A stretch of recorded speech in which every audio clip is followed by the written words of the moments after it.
If you want to create a new Namecheap account quickly and correctly, you're in the right place. In this video, I'll walk you through the full sign-up process step by step, so you can register your account without confusion.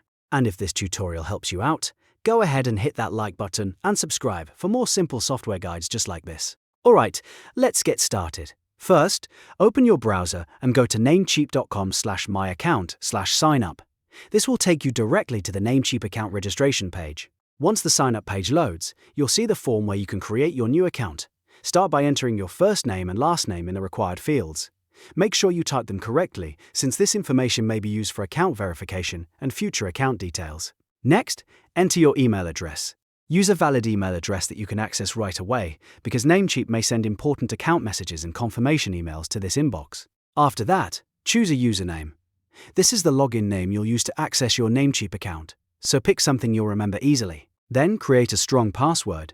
A good password should include a mix of letters, numbers, and symbols if possible, so your account stays secure.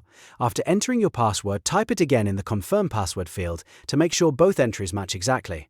Take a moment to review all the information before moving forward. Double-check your name, email address, username, and password so you don't run into issues later. When everything looks correct, click Create Account and Continue. Namecheap will process your registration, and within a few seconds your Namecheap dashboard will open. At the same time, Namecheap will also send a welcome email to the email address you used during sign-up. It's a good idea to check your inbox, and if you don't see it right away, look in your spam or promotions folder just in case. And that's it. Your new Namecheap account is now set up and ready to use. From here, you can start managing domains, hosting, or other services inside your dashboard.